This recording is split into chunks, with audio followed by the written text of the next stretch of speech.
Hello, and a warm welcome to the EDRM Global Webinar channel. My name is Mary Mack. I'm the CEO and Chief Legal Technologist for EDRM. Today's webinar is an EDRM collaboration with our trusted partner, eDiscovery Today. It's Season 5, Episode 3, the most important eDiscovery case law decisions for March 2025. Our faculty experts are Doug Austin, Tom O'Connor, and the Honorable Judge Andrew Peck. We welcome your questions and feedback in the console. Questions will be answered both during and at the end of the webinar, and this webinar will be available for replay at your convenience for the next quarter, as are all of our EDRM webinars. Slides will be available after the webinar. Kaylee Wallstad, EDRM's Chief Strategy Officer, is here. Kaylee, can you please tell us what resources are available? 100%, but before I do that, everybody knows I look forward to this great epic monthly series, and today's session is going to be a very exciting one. We're also loving on 24 with so many more ways for you, our audience, to engage. If you check out your console to the right of your screen, you'll see the question mark icon. And if you click it, this is where you can type in your questions for today's faculty, and we highly encourage you to engage. You'll see the paperclip icon. That's for related content. And if you click on it, you'll see today's resources carefully curated for you. There's an On24 engagement tools description for you to download to help you better engage with the platform. There's also a link to subscribe to eDiscovery Today blog and never miss a thing. It is definitely my favorite way to start the day. There's also a link to learn more about the Honorable Judge Peck and how you can engage with him. There's also a link to order your copy of Tom O'Connor's spicy book, eDiscovery for the Rest of Us, recently updated in a collaboration with EDRM's trusted partner, NextPoint. And be sure to save your seat for next month's edition of Important eDiscovery Case Law Decisions for April, on April 28th, now in its 5th season, so save your seat. And up next on EDRM's webinar channel, March 26th, live from Legal Week, featuring NextPoint, EDRM, and friends. Be sure to save your seat if you're not going to Legal Week. No need for FOMO. Speaker bios can be clicked and popped up to learn more about today's faculty. And just like Zoom, you'll see the smiley face emoji. And if you click on it, there's many more reactions that you can click during the webinar, and we highly encourage you to engage with them. The Twitter bird, if you click it, is for social media, and you can follow EDRM and eDiscovery Today on LinkedIn. Back to you, Mary. Thanks, Kaylee. And our faculty, Doug Austin, he is the editor of eDiscovery Today, a daily blog about eDiscovery, information governance, cybersecurity, data privacy, and artificial intelligence trends, best practices, and case law. Doug's an established eDiscovery thought leader with over 30 years of experience providing eDiscovery best practices, legal technology consulting, and technical project management services to numerous commercial and government clients. Doug has published a daily blog since 2010 and has written numerous articles and white papers, receiving the J.D. Super Reader's Choice Award as a top eDiscovery author and top cybersecurity author. Doug has presented at numerous webcasts, events, conferences, including Legal Tech New York, Ilticon, Relativity Fest, University of Florida, eDiscovery Conference, the Masters, and many local and regional conferences. We also have with us Tom O'Connor, the director of the Gulf Coast Legal Technology Center.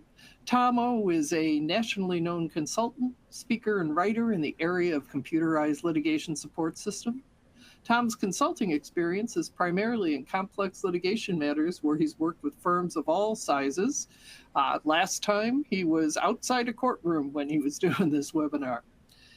He has also been appointed as a technical consultant by various federal and state courts on cases dealing with large amounts of electronic evidence. And as Kaylee said, his most recent edition of his popular book, eDiscovery for the Rest of Us, was launched at last Legal Week with EDRM's trusted partner, NextPoint. And we have the Honorable Judge Andrew Peck, who is once again a Band 1 Chambers ranked senior counsel at DLA Piper. And the Honorable Andrew J. Peck served for 23 years as a United States Magistrate Judge for the Southern District of New York. Before his appointment to the bench, Judge Peck was in private practice for 17 years, focusing on commercial and entertainment litigation, including copyright and trademark matters, with extensive trial experience. And at DLA Piper, Judge Peck advises on those copyright and trademark matters, but also serves as a resource for the firm and its clients on litigation strategy and discovery issues from a judge's perspective. Judge Peck particularly advises on innovative and efficient solutions to the challenges of information management, both within and outside the litigation context, including cross-border discovery issues. And he also frequently speaks at conferences concerning e-discovery issues, and since joining DLA, Judge Peck has been retained to serve as special discovery counsel to clients and law firms and to submit expert reports on e-discovery issues. And EDRM is grateful to all three gentlemen for their service on the EDRM Global Advisory Council. Thank you, guys. And with that, Doug, do we have some cases today? We do indeed, Mary, and thanks everybody. Welcome to our March case law webinar on the EDRM network. Those of you following March Madness, thanks for pausing your following of it to join us here. We do indeed have another 6 unique cases to discuss this month, and those cases address, as you see there, disputes related to sanctions over spoliated video evidence, quashing subpoenas of non-parties, resolving unique hyperlinked files disputes, improper production formats, production of Skype chats, and sanctions for discarding a laptop hard drive. One of the cases has 2 orders, so you'll get a bonus ruling this month. And of course, we do welcome questions. We'll try to get to as many as we can. And as Mary and Kaylee said, we will send a copy of the slides out after the presentation, so look for that too. Of course, any ideas expressed by us here today are our own, not those of our organizations, clients, or partners. That's true even if the disclaimer is located on a hard drive that you claim is inaccessible because of BitLocker encryption. Ooh. Oh, just saying. And before we get started with these cases, here's a quick note about the webinar format and sources of cases. This is the latest in a series of monthly webinars about case law, and the cases we discuss each month will be those covered on eDiscovery today. We provide links to each of these stories about the cases, which in turn have a link to the actual case ruling where you can check out the full ruling itself. These case law rulings are available courtesy of Kelly Twigger's eDiscovery Assistant site, which is a great resource not only for case law, but also for federal and state rules, checklists and forms, and a glossary of legal and eDiscovery terms. eDiscovery Assistant has over 41,300 lifetime federal and state case law rulings, and they add as many as several hundred cases a month. eDiscovery Assistant is the definitive source for eDiscovery case law out there. So, with that said, let's get into the cases. Our first case, which was suggested by Judge Peck, was a ruling on an appeal to the Second Circuit where Richard Hoffer sued the city of Yonkers and police officers alleging excessive force during his arrest on November 2016. Hoffer claimed he was tased twice while incapacitated, while one of the arresting officers, Officer Goff, testified to 2 taser deployments, the first while Hoffer was resisting. And the log from Officer Goff's taser reflected 2 deployments, but the video of the first deployment was reportedly overwritten. So Hoffer requested an adverse inference instruction, arguing the missing video constituted spoliation of evidence. But the district court denied this request, finding insufficient evidence of an intent to deprive Hoffer of the video's use. The Second Circuit first addressed whether Hoffer had waived or forfeited his right to challenge the district court's denial of an adverse inference instruction because after the jury charge was read to the jury, his counsel did not object to it, by stating, "We find this argument to be without merit because the district court, before it read aloud the jury charge, had definitively denied the request for an adverse inference instruction. Hoffer's counsel was not required to object to the charge to preserve Hoffer's right to appeal." Then the Second Circuit proceeded to address Rule 37E2 requirements, stating, Hoffer acknowledges that the plain language of Rule 37E2 requires the finding of intent to deprive, but argues that this court has continued to apply the lesser culpable state of mind standard articulated in residential funding even after the 2015 amendment went into effect. Hoffer is correct that various decisions by this court, if issued after the 2015 amendment, have referenced or used the lesser culpable state of mind standard in the context of lost ESI, going on to reference decisions, including the famous smoking emoji Rossbach case, among others. In rejecting Hoffer's appeal and affirming the district court decision, the Second Circuit stated, none of these decisions, however, expressly held that a state of mind required for a sanction under Rule 37E2 could be less than intent to deprive. Indeed, not one decision directly addressed the question presently before us, whether the 2015 amendment abrogated the lesser culpable state of mind standard in the context of lost ESI. Today, we make clear that the imposition of a sanction under Rule 37E2 requires a finding of intent to deprive another party of the information's use in the litigation. Thus, the 2015 amendment to Rule 37E2 abrogated the lesser culpable state of mind standard used in residential funding in the context of lost ESI. Parties acting negligently or knowingly will not suffice to justify the sanctions enumerated in Rule 37E2. So, Tom, what could Hoffer have done, if anything, to show intent to deprive him of the missing video? Well, this is sort of a good news and bad news, or good news and really bad news decision. I mean, the good news is you only have to show this intent to deprive by a preponderance of the evidence. The bad news is intent to deprive means you've got to show that the party acted intentionally to destroy or prevent the preservation of the relevant ESI. That is, that the actions were done with a specific goal of preventing the opposing party from using that information. And as you stated right there in that last sentence on the slide, it can't be a showing that the party acted negligently or even in bad faith. It requires a showing of a deliberate, intentional act to deprive the other party of the use of the information. So, good luck proving that. That's what you got to prove. Not sure how you're going to prove that. I suppose depositions of the police officers to try to get at, or the custodians to try to get at what their intent was here. But not easy. Not easy at all, obviously. Yeah. Intent can be hard to prove, and that's one of the challenges we see with a lot of these cases. So Judge Peck, Hoffer cited several rulings, including the famous Rossbach case, which mentioned the culpable state of mind standard, even though the rulings were issued after the 2015 rules changes. Should courts stop mentioning that standard in cases where significant sanctions are requested, given that the intent to deprive standard supersedes that standard? Short answer, yes.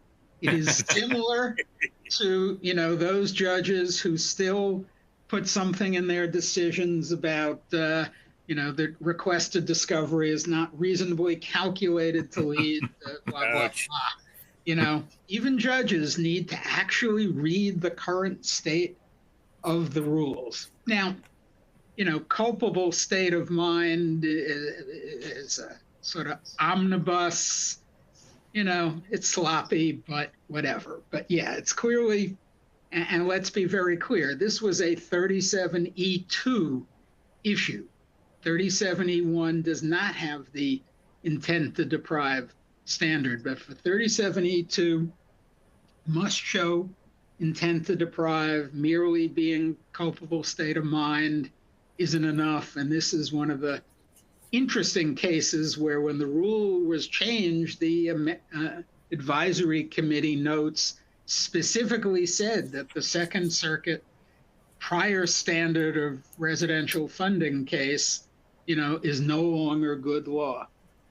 One other point that makes this decision significant, apart from the fact that we rarely get circuit court decisions on eDiscovery matters, is, as Tom mentioned, that it is only necessary to prove this by a preponderance of the evidence. Some courts within the circuit, and certainly still outside the Second Circuit, use the clear and convincing evidence standard instead of preponderance.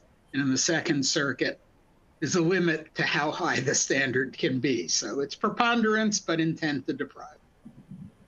Yeah, absolutely. So Mary, given the stakes, should law enforcement be held to a different standard regarding spoliation of evidence, or should the standard be the same, given that this is a civil case? Well, I used to think law enforcement and the government should be held to a higher standard because they had like more resources, but that was before I worked cases with them and found out that they don't have a lot of resources, and sometimes it's all taped together.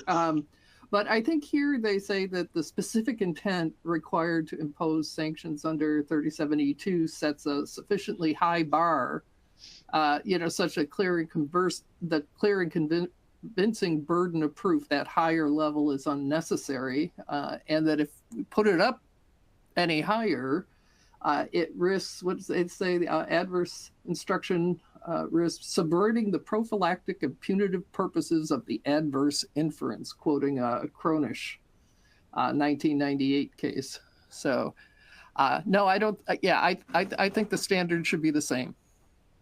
Yeah, certainly was in this case, and whether the defendants had a culpable state of mind, at least they had a New York state of mind. So there's that.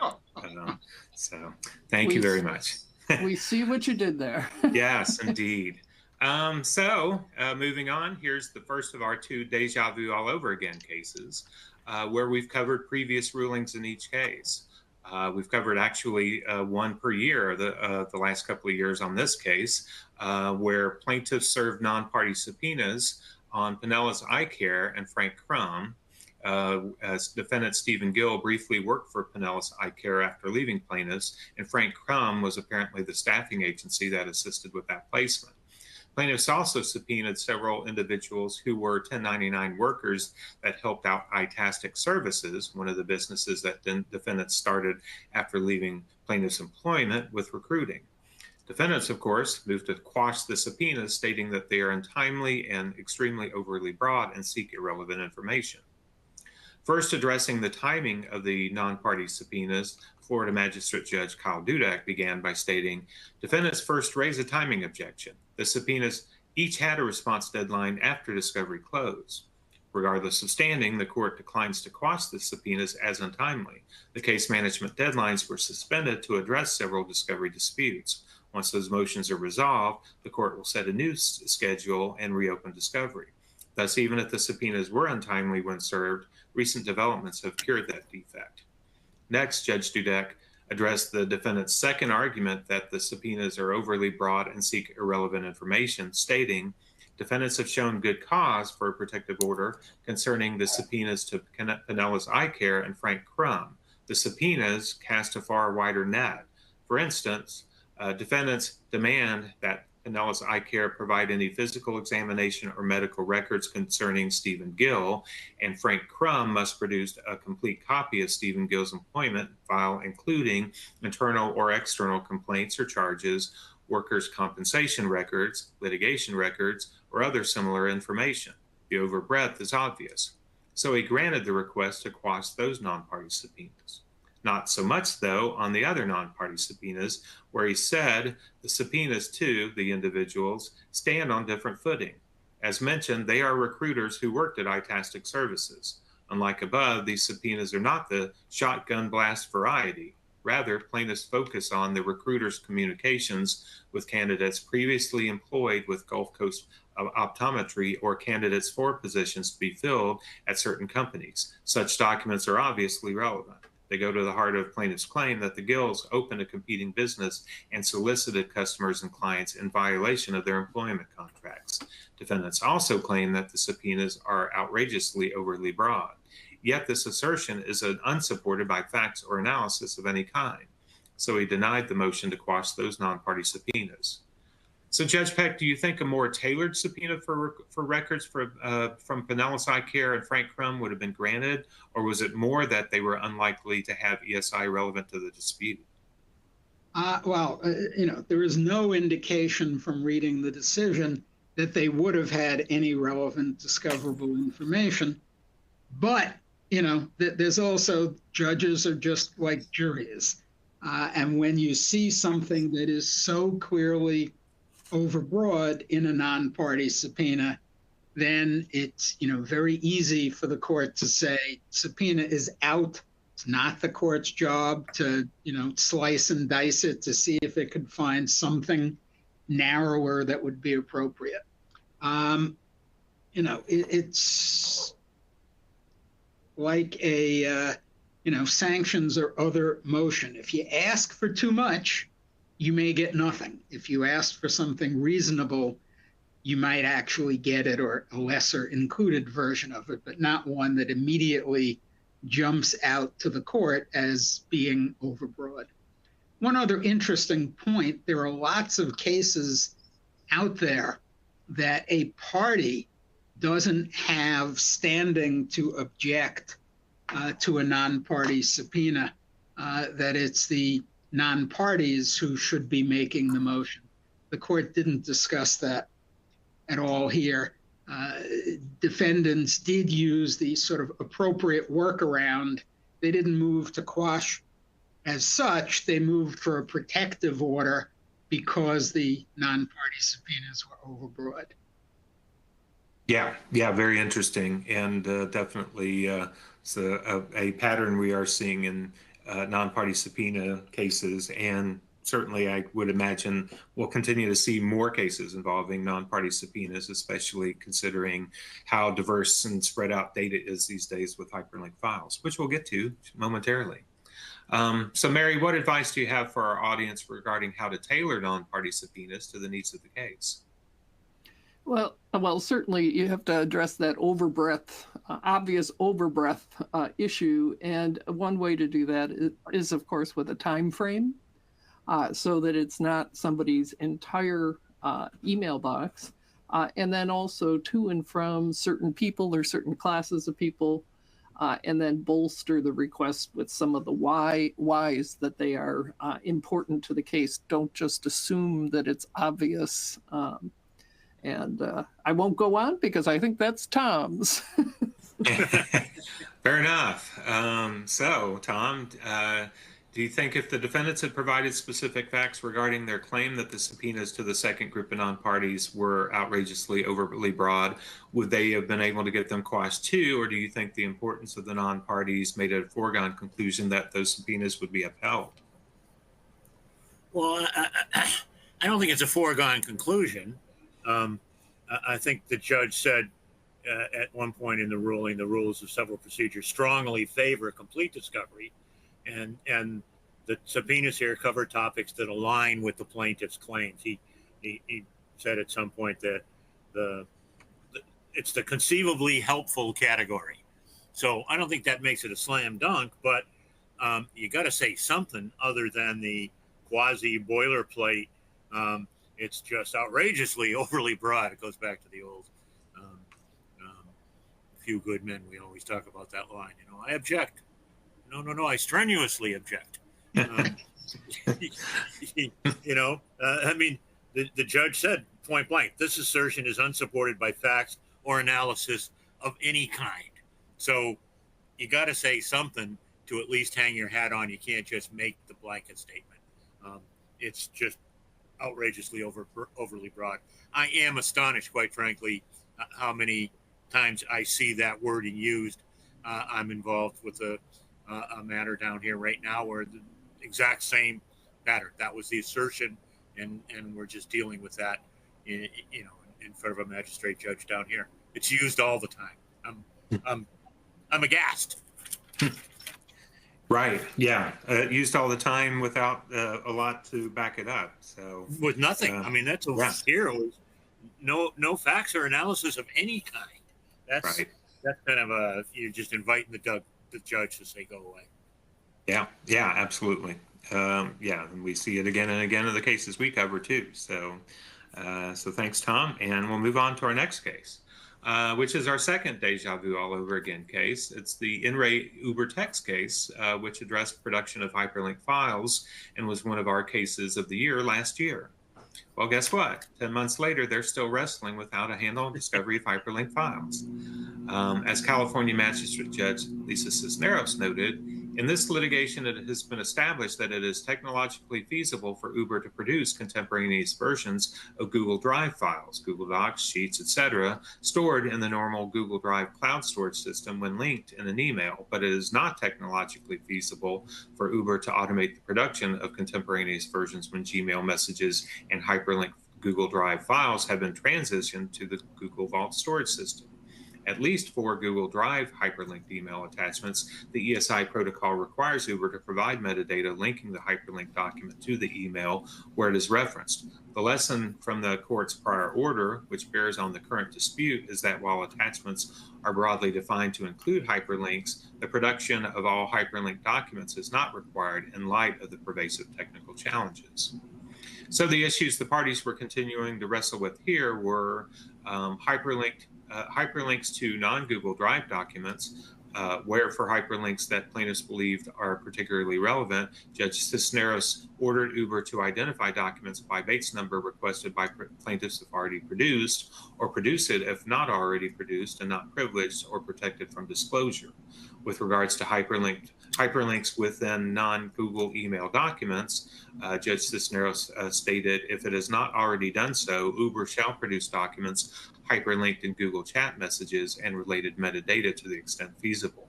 And there's a lot more she's saying about all these different issues, but the slide can only hold so much. And the third issue was email threading, where Judge Cisneros identified an issue not previously addressed by stating, can a hyperlink within an earlier email be considered the equivalent of an attachment to a later email that quotes the earlier email? Under some circumstances, perhaps, but the question does not have a clear universal answer, and the ESI protocol does not speak to this issue directly. Oops. In each case, Judge Cisneros also ordered the parties to meet and confer regarding the hyperlink files disputes that remained. 8 days later, Judge Cisneros filed an order adopting stipulation regarding production of hyperlinked material agreed to by the parties, allowing plaintiffs to make one request per week until the deadline for substantial completion of fact discovery for no more than 10 hyperlinked documents that have otherwise not been produced, with the defendants to produce those documents within 5 business days. So, Mary, given the challenges of automating the production of hyperlinked documents, do you think we'll see more stipulations like the one we saw in this case, where the parties agree that plaintiffs could request 10 hyperlinked documents per week? I think we will continue to see these kinds of stipulations until it's more universally believed that it is technologically feasible to automate the production of hyperlinks within any specific kind of emails or chats. Here it's non-Google emails and chats, but they also note that Microsoft Purview facilitates the collection of linked documents as part of a message collection, and that Microsoft communications were not at issue. So there's so many different ways to communicate. I think that this will probably be the catch-all for the emerging technology that hasn't caught up with like normal archiving preservation requirements. So yeah, I do think we'll see it. Yeah, and I think we still have a lot of various cases regarding production of hyperlink files that tend to come up, and this case is addressing some of those head on, which is great.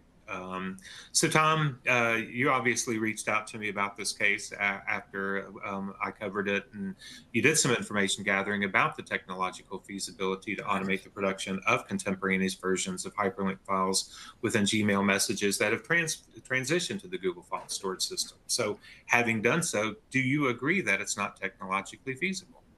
No, it is technologically feasible. That being said, it's not easy. I mean, it's technologically feasible to go to the moon too, but we're not all going to do it, and that therein lies the problem. I think you and I did an interview with Armand Gungor of Metaspike a few months ago on the eDiscovery channel, and he described how his company does it, and we did a follow-up email to him and asked that specific question: is it technologically feasible? And he said, yes.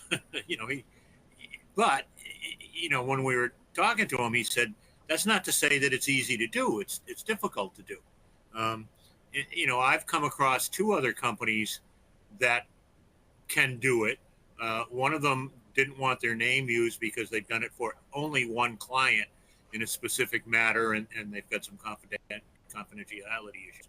But they use a process similar to what Armand used. And the other is Sean Houston of LSB Data in Philadelphia said, well, yeah, I can do it, but I'm waiting for a large enough data set to make it financially feasible to charge my client. I'm not going to use it unless I have a large amount of data that justifies the cost. So really what we've got is more a proportionality objection, I think, than a technology objection.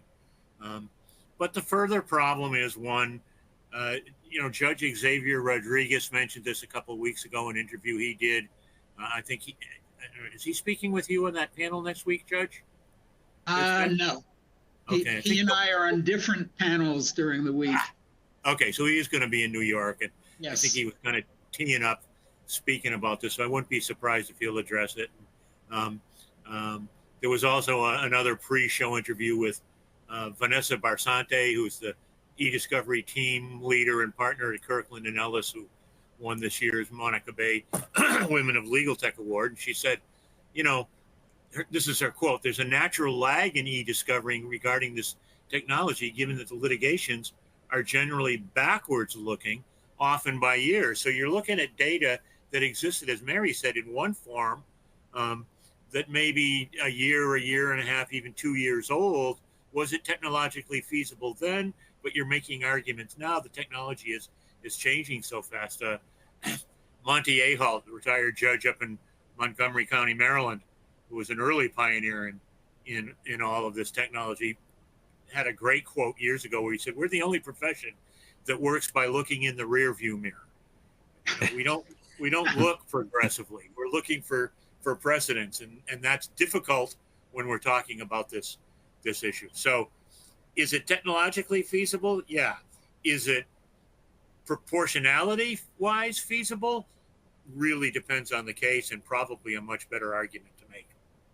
Yeah, absolutely. Yeah, and you mentioned Judge Rodriguez. I know he had an observation about this issue on this in the State of the Industry report, where he talked about exactly the very thing you were talking about. Of the case, you're talking about the technology that has advanced since you're talking about the issues and the concerns about the case law that's addressing kind of previous technological capabilities. So, and I hope I paraphrase that correctly.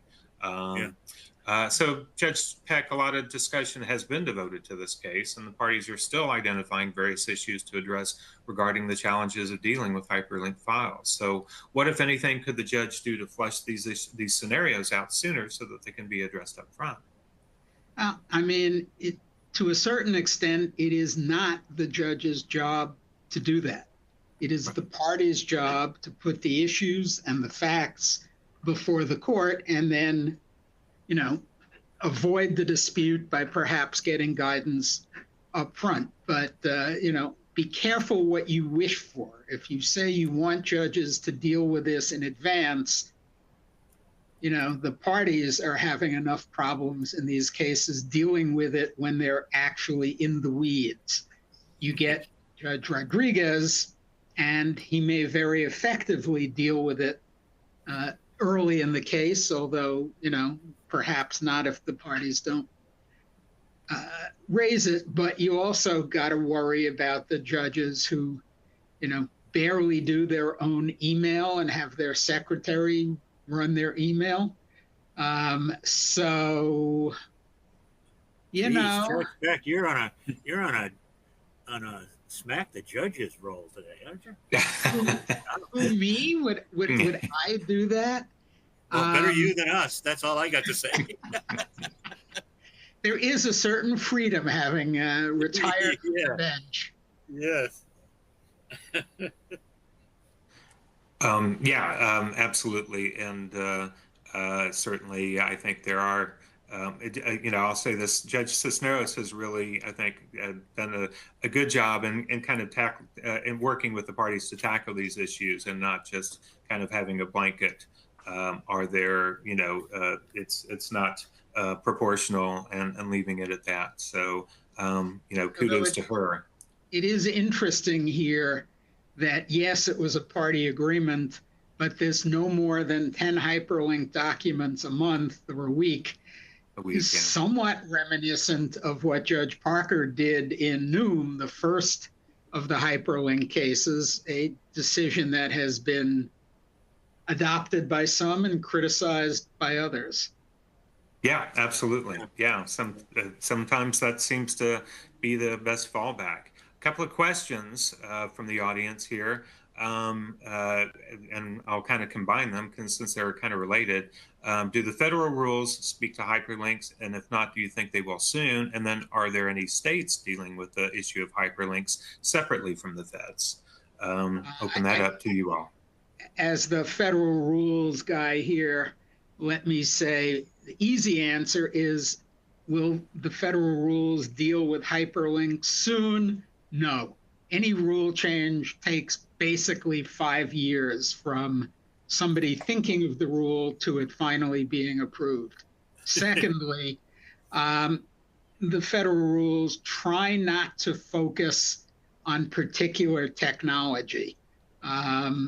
There were questions back in 2006 of, shouldn't we specifically say email is this or whatever? And as we've seen, the technology certainly outpaces the rules. So the federal rules only talk about ESI, electronically stored information, and don't separately deal with hyperlinks, nor do they separately deal with Slack or chat or any of the other things that have now mostly replaced email. Right. Can you imagine what the state of the technology would be at the end of that 5-year period? Yeah, by then, right. First of all, as I know Tom has said before, even whatever is or isn't feasible now, give it another year or 2 years for Microsoft and Google to get on top of this, and technology will solve the hyperlink problems.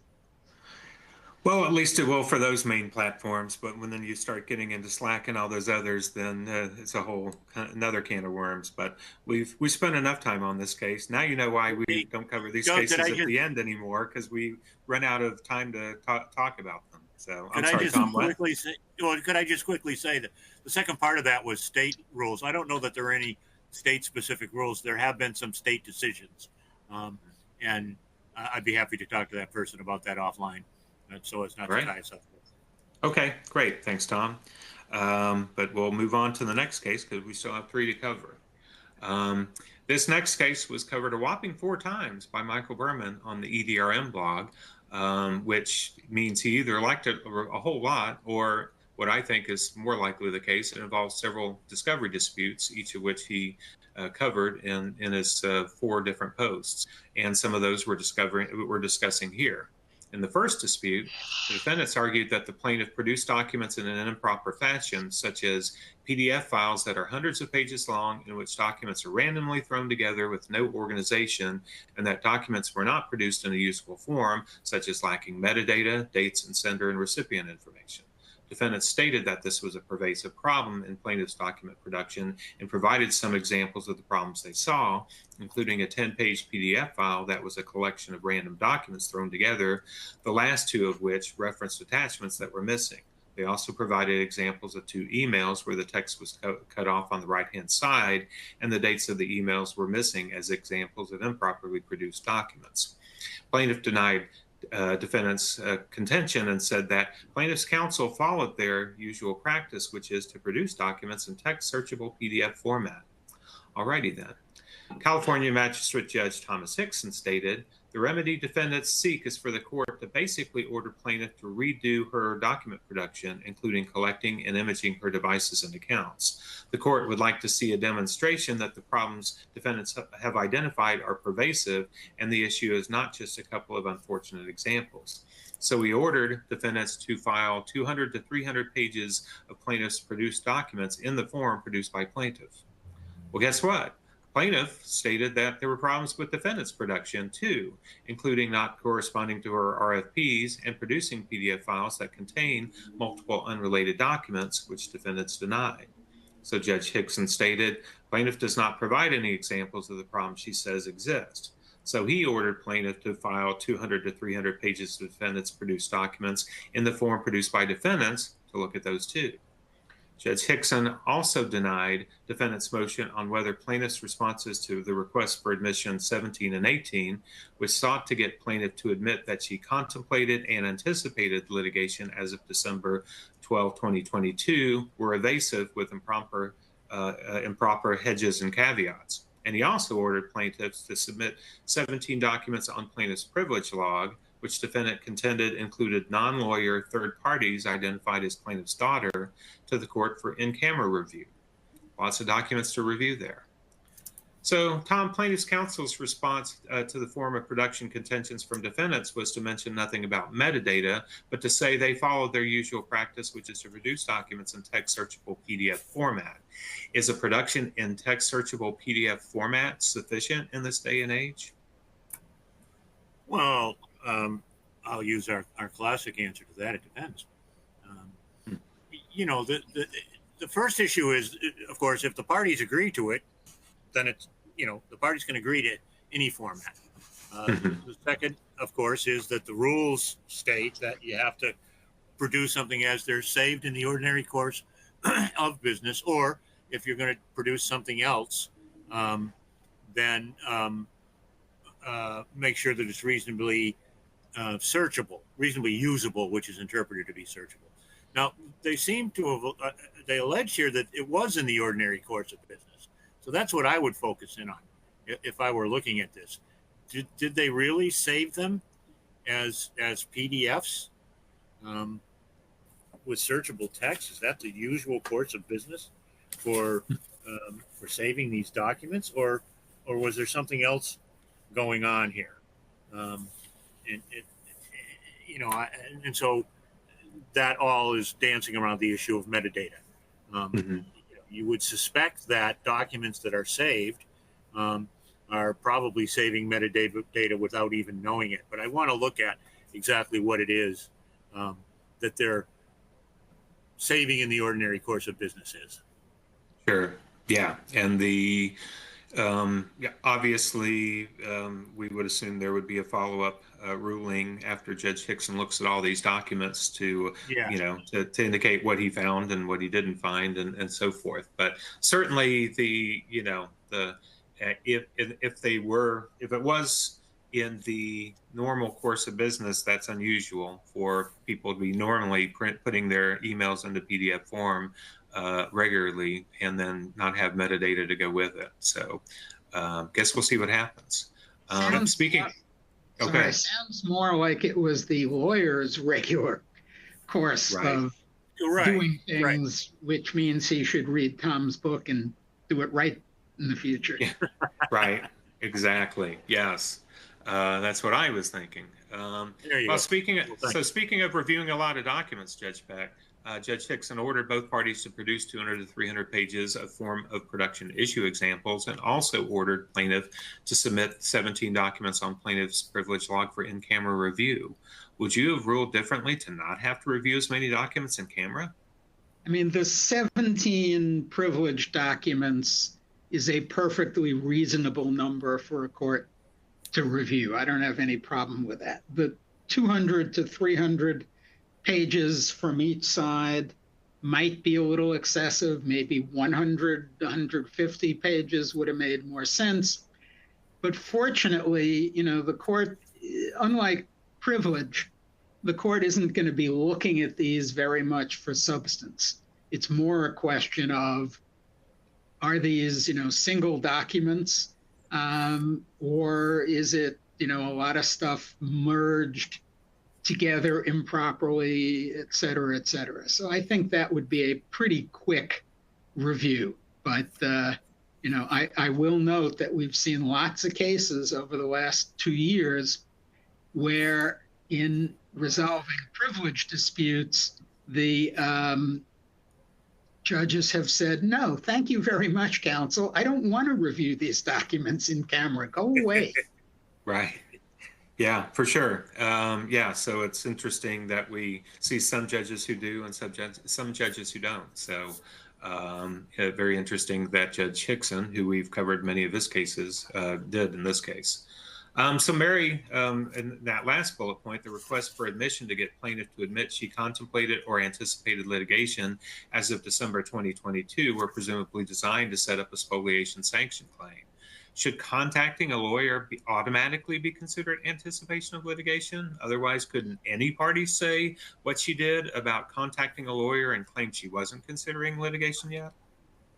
Well, I think there's a difference between considering and anticipating. And I think asking a question or having a meeting with an attorney, with something at its heart saying, should I sue? Will I be sued?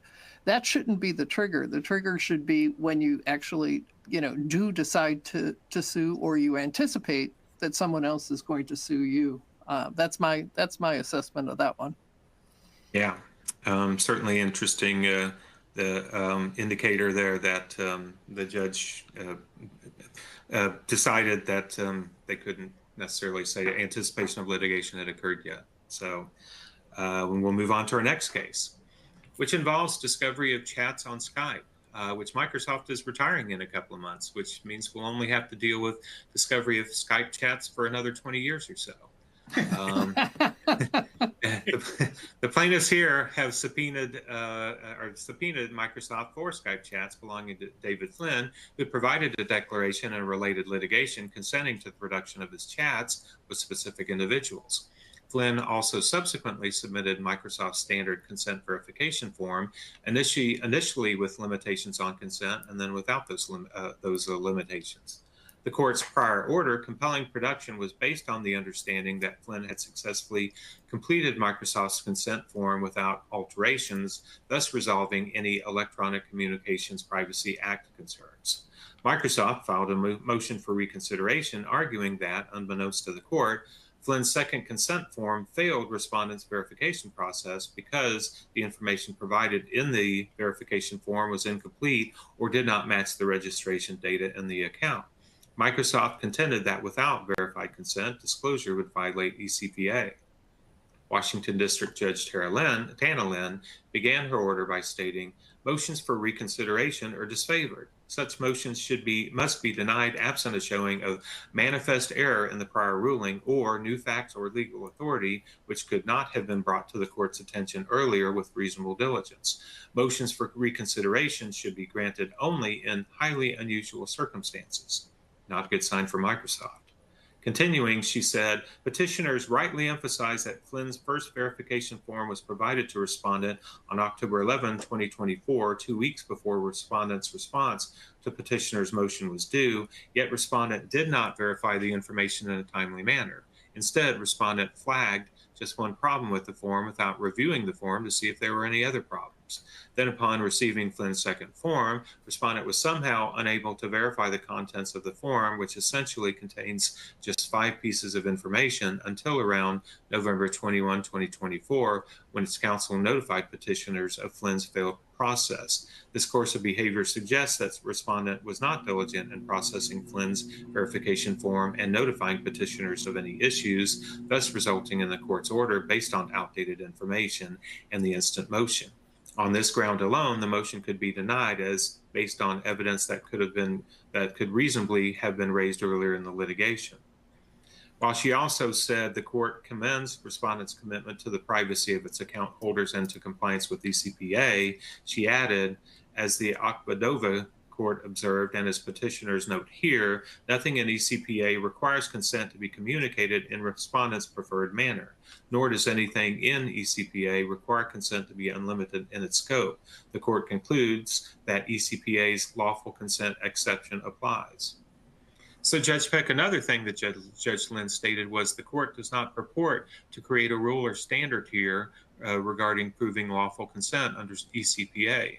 Shouldn't she be looking to set a standard?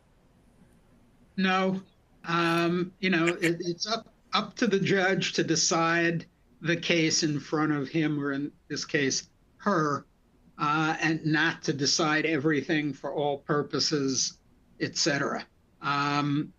It may be that this will set a standard, as it's followed by other judges, but one doesn't have to go beyond the facts necessary to rule in the case before one, and try to do something that takes care of the issue in all ways it might arise in the future. Yeah, makes sense. So Mary, if an exception to the eCPA is that a provider may disclose the communications with the lawful consent of the originator, shouldn't that be the end of it?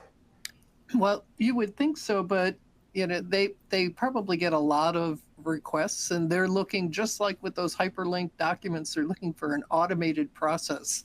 But here they're conflating that with the law and basically saying, if you fail our automated process, you haven't given legal consent, even though it was given in court documents. And it said that the respondents apparently refused to disclose to anyone, petitioner's counsel, the court, or even Flynn himself, what part of the process he failed or what he needs to do to correct it. So I think there's a little overreach on that side too. Yes. Well, let's get in. To be fair, if somebody puts in a verification form and you say, nope, you gave us the wrong phone number, it's not what you used when you opened the account or whatever, it is giving a roadmap to people of how to clean up mistakes, or allowing a fraudster or somebody to verify something that really wasn't their material. So it's an interesting line of how much one has to do. Yeah, fair point. So Tom, do you think the reason for Microsoft's motion for reconsideration was Microsoft's quote unquote commitment to its users' privacy, or do you think there was another reason? Well, I'm skeptical about their commitment to privacy. The timing, as the court mentioned, the motion, should have been raised earlier. The fact that there was a declaration, apparently, according to the judge's opinion, there was a declaration in another matter, not even this one directly, where he agreed. And I think the most telling thing Mary mentioned, that the verified consent process isn't dependent on eCPA form. It can be gleaned from other sources, and the judge said it clearly was here. So the quote was, the court commends the respondent's commitment to the privacy of its account holder and to compliance with the eCPA, but then discounts it. So right.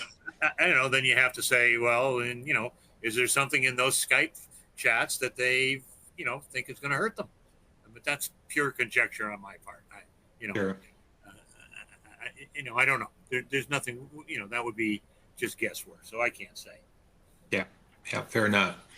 All right, on to our last case, which involves claims of misappropriation of proprietary data and was filed in August of 2021. In September of 2021, defendant Tracy Ogle reported that his laptop hard drive malfunctioned due to BitLocker encryption, making it inaccessible. He claimed to have taken it to Best Buy for service and later replaced the drive at the end of the month, disposing of the original. In November 2021, a forensic examination confirmed the installation and formatting of a new hard drive on Ogle's laptop. By June 2022, Ogle's company was added as a defendant and served in the lawsuit. It was not until October 2022 that plaintiff learned about the hard drive failure and replacement when Ogle disclosed this information in a declaration. Oops. After multiple discovery conferences and depositions of Ogle stretching over several months, yada, yada, yada, the blog post has more details on those. Plaintiff filed a motion seeking sanctions under FRCP Rule 37E1 and 37E2 for Ogle's disposal of the hard drive. In considering Rule 37E1 sanctions for Ogle's disposal of the hard drive, Nebraska Magistrate Judge Ryan Carson stated, "The court finds that Ogle knew or should have known that ESI evidence on his laptop may be relevant shortly after the suit was filed and he was personally served. He thus had an affirmative duty to preserve that evidence. The parties do not dispute that Ogle discarded the afflicted hard drive and installed a new one on his laptop sometime between September and November 2021. Then he goes on to say, while Ogle discounts these changes of his statements to failing of human memory, he is at the same time adamant about what was not on the laptop, any relevant information. The court, again, is not convinced that he can have it both ways. The court finds that plaintiffs should be awarded reasonable attorney's fees and costs that it would not otherwise have incurred, but for Ogle's failure to preserve the hard drive.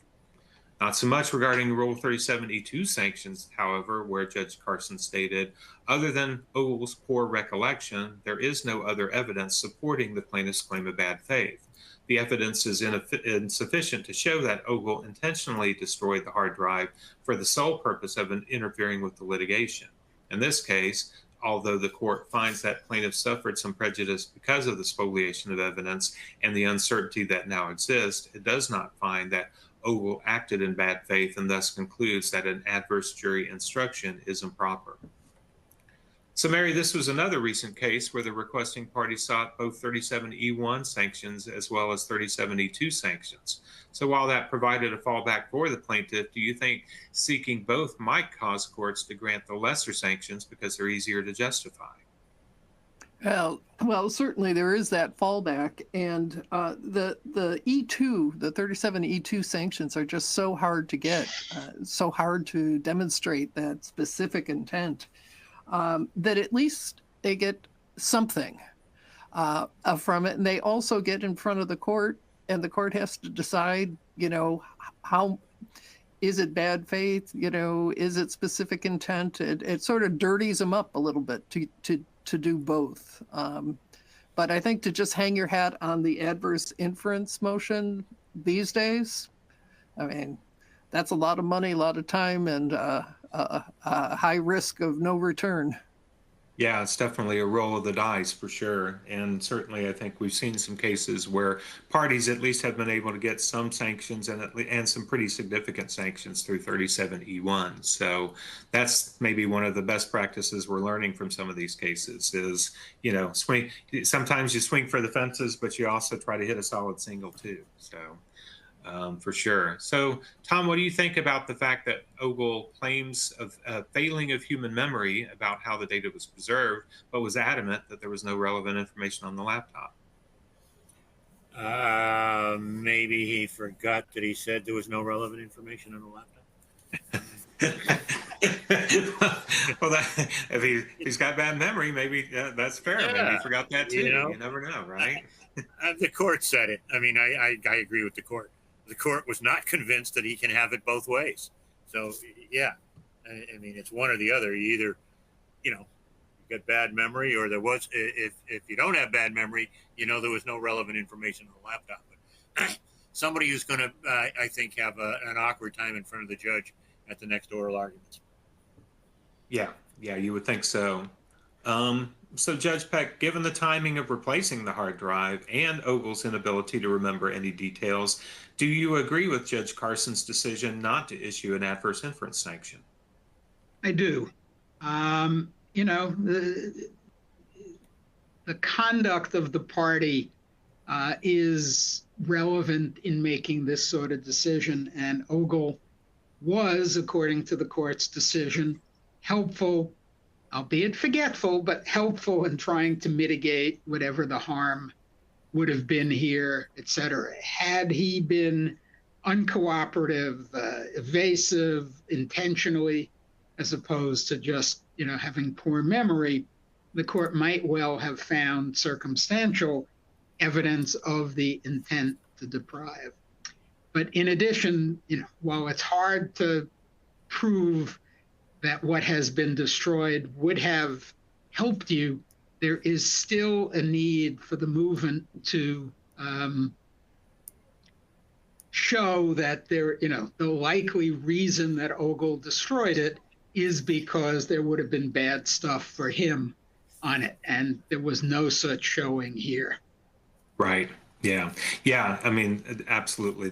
He at least had gone through a lot to try to, kind of address the situation. So we have another question here. I'm going to repeat our disclaimer first, because we're not providing any necessarily casting any dispersions on Best Buy. But in my experience, Best Buy's Geek Squad seems to not know what they're doing. Should there be sanctions for Ogle not knowing that he should have asked Best Buy for the broken hard drive? Fair point that he didn't even keep the hard drive. He just discarded it. Thoughts? I thought that there was discussion in the decision that he once said he left it at Best Buy, but at another time he said actually he took it home from Best Buy and then disposed of it later. So unclear. Yeah. Well, regardless, it got disposed of one way or another. He didn't seek to keep it, which is unfortunate, but very good question. One other point, which is, the lesson for lawyers, is there was a gap between when he knew that the hard drive was gone and maybe 6 months or so before the plaintiff learned this factor. When there's bad news, don't hide it and hope it'll go away. Yeah. Disclose it, disclose what you're going to do to remedy it if there's a way to remedy it.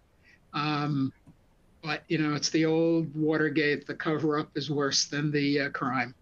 Yeah, absolutely. Great point. Yeah, I think it was more like a year. So, definitely way too long.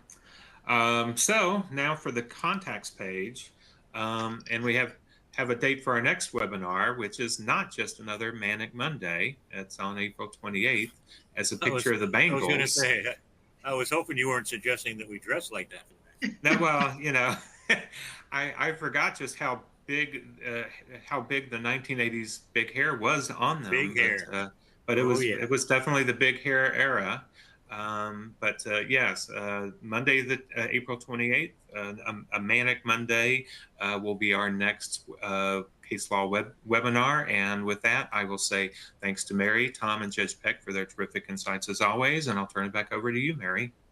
Thanks, Doug. And we want to thank you, Doug, for anchoring, and Tomo and the Honorable Judge Peck for this insightful presentation. Our thanks to the EDRM community for your kind attention. And if you really loved it, show the Honorable Judge Andrew Peck, Tomo, and Doug Austin from Houston some love. Find your emojis at the bottom of your console, and to be automatically registered for on-demand webinars, click the pop-up at the conclusion. Once there, click the bell to subscribe for updates. And we'll see you next time on the EDRM Global Webinar channel. Thank you. Thanks, everybody. Thank you, folks. Bye, all.